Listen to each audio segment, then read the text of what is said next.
कि science behind objective question, यानी कि ऑब्जेक्टिव क्वेश्चन के पीछे का साइंस क्या है, इस साइंस को हम समझने की कोशिश करेंगे।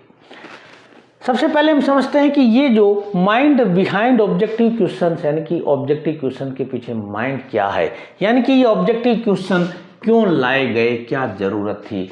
और इसको भी छोड़ो, जिसने लागू किया वो कर दिया, मगर अब इसका हमें तो समाधान निकालना है, हमें तो ऑब्जेक्टिव क्वेश्चन सॉल्व करने हैं और इसका सॉल्यूशन समझते हैं कि सॉल्यूशन क्या हो। पहले देखें कि ऑब्जेक्टिव क्वेश्चन में क्या होता है कि एक क्वेश्चन लिखा होता है, एक लाइन लिखी होती है, एक क्वेश्चन लिखा है, एक लाइन है, उसके नीचे 4 ऑप्शन होते हैं A, B, C और D।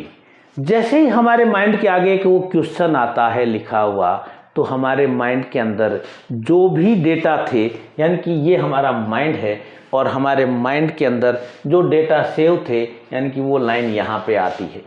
यानी कि ऐसे समझो कि वो रोशनी उस क्वेश्चन की लाइन पे पड़ती है और फिर हमारा माइंड एनालिसिस करता है कि भाई कौन सा सही है, A सही है या B सही है या C सही है या D सही है, और हम आंसर देते हैं। और अगर हमारे सही आंसर जाते हैं तो हमारा सिलेक्शन हो जाता है, और हमारा गलत आंसर जाता है तो हमारा सिलेक्शन नहीं होता। अब इसका मैकेनिज्म क्या है कि सवाल ये कि जो हमारे माइंड में जो सेव है वही यहाँ पे इस लाइन को रीड कर रहा है। इसका मतलब है कि हमारे माइंड ने सेव कहाँ से किया है। जब अगर हमारे माइंड में बहुत सारे क्वेश्चन सेव हों या बहुत सारा कंसेप्ट सेव हो, बहुत सारा स्टडी मटेरियल सेव हो, तो हम बहुत सारे क्वेश्चन कर लेंगे, मगर सवाल ये है कि ये सेव हों कैसे और सेव होते कैसे हैं। पहले ये समझते हैं कि सेव होते कैसे हैं।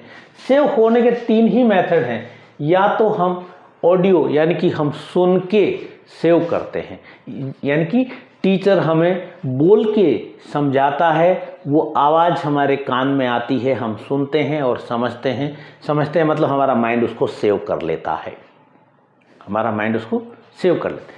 या फिर विजुअल्स, वीडियो, यानी कि इमेज, हमारे जो टीचर है वो ब्लैक बोर्ड पे डायग्राम समझाते हैं, ब्लैक बोर्ड को समझाते हैं, जैसे मैं ये कर रहा हूँ, ये विजुअल्स हैं।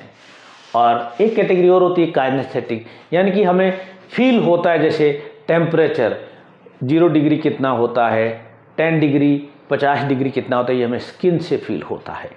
ये 3 ही माध्यम हैं जिससे हमारा माइंड किसी भी चीज़ को सेव करता है। इसका मतलब ये हो गया कि हम यहाँ पे माइंड को देते हैं, हम इस माइंड पे काम करें ताकि वो माइंड हमारा ज़्यादा से ज़्यादा मैटर को सेव करे और ज़्यादा से ज़्यादा चीज़ों को यहाँ पे सॉल्यूशन में लाए। अब इसको करें कैसे, ये इंटरेस्टिंग होगा और ये चीज़ आपके लिए नई है कि साहब इसको कैसे करें कि ये माइंड फटाक से आंसर बता दे कि साहब इसमें C है, इसमें B है, इसमें A है, इसमें D है। तो इसके लिए क्या करना है, यानी कि कैसे करें कि जो आपका जो सिलेबस है, हर एग्ज़ाम का एक सिलेबस होता है, या फिर एक आइडिया होता है कि यहाँ पे BSc लेवल का आएगा या 12th लेवल का आएगा या 11th, एक लेवल होता है, या तो लेवल होगा या सिलेबस होगा, मेजॉरिटी में सिलेबस होता है। और अब चूंकि एक प्रॉब्लम और भी है कि सर हम तो रिपीट कर रहे हैं, 2 साल हो गए, 5 साल हो गए, अब हमसे दोबारा पढ़ा नहीं जाता इतना सारा, हम कौन कौन सी किताबों को पढ़ेंगे सर। तो अब इसका भी एक समाधान मैं यहाँ पे दे रहा हूँ, दोनों ही शर्तों में। हम क्या करेंगे कि ऑब्जेक्टिव क्वेश्चन आया है, अब ऑब्जेक्टिव क्वेश्चन के पीछे एक बड़ा सा सीक्रेट समझ लीजिए कि ऑब्जेक्टिव का सीक्रेट क्या है। ऑब्जेक्टिव क्वेश्चन का सीक्रेट ये कि भाई क्वेश्चन तो दे दिया है और यहाँ पे आंसर भी दे दिया है। अगेन क्वेश्चन भी है और प्लस आंसर भी है, हमें सिर्फ छांटना है, यानी कि आधा काम कर दिया। अगर यहाँ कुछ लिखा नहीं होता तो हमें बहुत सारा जोर लगता और फिर हमें याद करके लिखना होता। अब आधा काम तो उन्होंने कर दिया है, एग्जामिनर ने कर दिया है, क्वेश्चन पेपर ने कर दिया है। एग्री? एक बार फिर से कि आंसर तो इनमें से ही है, यानी कि आधा काम कर दिया, आपको इससे बाहर तो दिमाग लगाने की जरूरत ही नहीं है, यानी कि इन 4 में से ही होगा। ओके, आधा काम हो गया, रिलैक्स हो जाओ फ्री।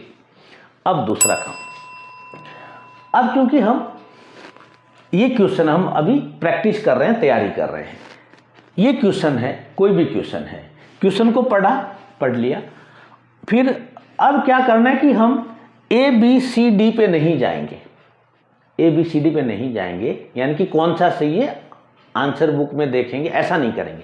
हम क्या करेंगे, सबसे पहले A को रीड करेंगे। जो आपका जो मटेरियल आपके पास है, स्टडी बुक है आपका, डिजिटल है जो, उसमें हम A के बारे में जानेंगे कि A क्या है, क्योंकि क्वेश्चन हमारे पास है कि ये क्वेश्चन है। फिर हम A को पढ़ लिया, सिर्फ पढ़ना है, ना लिखना है, कुछ करना है। फिर हम B को पढ़ेंगे, B को पढ़ा, फिर हम C को पढ़ेंगे, C को पढ़ा, फिर हम D को पढ़ेंगे। यानी कि चारों ऑप्शन को हम एक बार पढ़ लेंगे।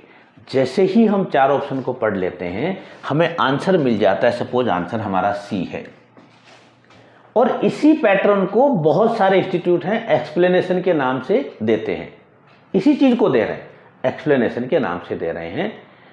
बट यहाँ पे वही चीज़ है कि हमारे पास ऑप्शन तो आ ही गया ना कि भाई इनमें से यहाँ है। जब हमने चारों चीज़ों को पढ़ लिया तो हमारा माइंड आंसर दे देगा कि आंसर ये है। ओके, अब प्रॉब्लम आधी तो सॉल्व हो गई यहाँ पे, यानी कि 50% प्रॉब्लम ये सॉल्व हो गई कि भाई आंसर यहाँ मिल गया और हमने 4 पढ़ लिया, तो फिर 50% यानी कि 75% प्रॉब्लम हमारी सॉल्व हो गई। अब सवाल है कि सर हम इसको कैसे करें कि माइंड हमारा बहुत अधिक सेव कर ले और हमारा बहुत अधिक प्रैक्टिस कर ले, ताकि हम बहुत अच्छे नंबर ले आएँ, बहुत अच्छी रैंक ले आएँ। तो क्या करना है, ध्यान रखिएगा कि आप जिस यूनिट को या जिस मॉडल पेपर को या जिस सैम्पल पेपर को आप काम में ले रहे हैं, ये आपको अच्छे से पता होता है कि ये बुक बहुत हार्ड है, ये बुक बहुत इजी है, ये टॉपिक बहुत हार्ड है, ये टॉपिक बहुत इजी है, ये आपको पता है। क्योंकि आपको पता है इसलिए कि एक टॉपिक एक ए के लिए हार्ड है, बी के लिए इजी है, ठीक है। एक बुक सी के लिए इजी है, डी के लिए हार्ड है। तो ये डिपेंड करता है, यूनिवर्सली कोई हार्ड नहीं है, यूनिवर्सली कोई इजी नहीं है। तो जो आपका जो इजी है उस क्वेश्चन से शुरू करें, या उस यूनिट से शुरू करें, या उस बुक से शुरू करें, आपका इजी है, ठीक है। आप कहते हैं कि सर कोई हमारे लिए सब बराबर है, कोई इजी हार्ड का कंसेप्ट हम नहीं मानते। ओके, कोई बात नहीं। अगर इसको नहीं मानते तो आप इसको मानिए कि जो यूनिट इंटरेस्टिंग है, जो बुक इंटरेस्टिंग है, वहां से शुरू करिए। आप कहते हैं कि सर ये भी हमारे लिए कोई महत्व नहीं रखता, कोई बात नहीं। आप मैटर को स्टोरी फॉर्म में करिए, मैटर को स्टोरी फॉर्म में करिए, यानी कि उसकी फॉर्म जैसे 11th-12th में पीरियोडिक टेबल लर्न किया करते थे, बिल्कुल कुछ उसका एक फॉर्म बनाइए अपना और शुरू करिए। आप कहते हैं, कुछ बच्चे कहते हैं नहीं सर ये तीनों ही नहीं है, तो भाई तीनों नहीं है तो फिर आपकी अर्जेंसी क्या है? आपका अर्जेंट है ना आपका ये एग्ज़ाम पास करना, अर्जेंट है ना कि आपका ये सिलेक्शन हो, अर्जेंसी कितनी है? अर्जेंसी को डिफाइन करिए कि भाई मुझे एनी हाउ पास करना है, कुछ भी हो जाए, मेरे को कितने घंटे पढ़ने लग जाएं। अब इसके पीछे साइंस क्या है? इसके पीछे साइंस ये है कि हमारा माइंड मेजॉरिटी में 4 प्रकार की चीज़ों पे काम करता है। एक तो उन चीज़ों पे काम करता है जो इजी हो, आसानी से हो जाए।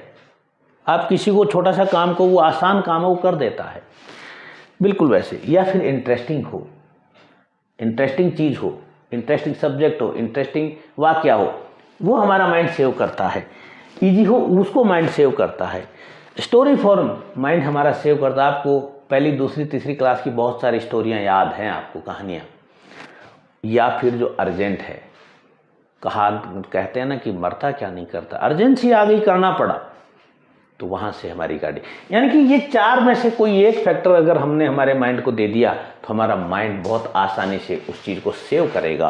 चीज़ें हम उसको बहुत सारी उपलब्ध करवाएंगे, यानी कि बहुत सारा मैटर हमने उसको इजी दिया, बहुत सारा मैटर हमने इंटरेस्टिंग बना के दिया, बहुत सारा मैटर हमने स्टोरी फॉर्म में दिया, और बहुत सारा मैटर हमने अर्जेंट दे दिया कि भैया ये तो आना ही आना है। तो बहुत सारी चीज़ें सेव हो जाएंगी। जब बहुत सारी चीज़ें सेव हो जाएंगी तो ये माइंड बहुत सारे क्वेश्चन को सॉल्व करेगा, और बहुत सारे क्वेश्चन सॉल्व करेगा मतलब बहुत सारे क्वेश्चन को राइट टिक करेगा जो सही आंसर है, और आपकी मेरिट बहुत सारी ऊंची जाएगी और आप सफलता की मंजिल पे खड़े हैं। हाँ, इस वीडियो से जुड़ा आपका कोई भी सवाल है, कोई भी सुझाव है तो लिखिएगा ज़रूर। मुझे अच्छा लगेगा और अगले वीडियो के रूप में आपको आंसर मिलेगा। और वीडियो अच्छा लगा हो तो लाइक, शेयर और सब्सक्राइब जरूर कीजिएगा। Thank you.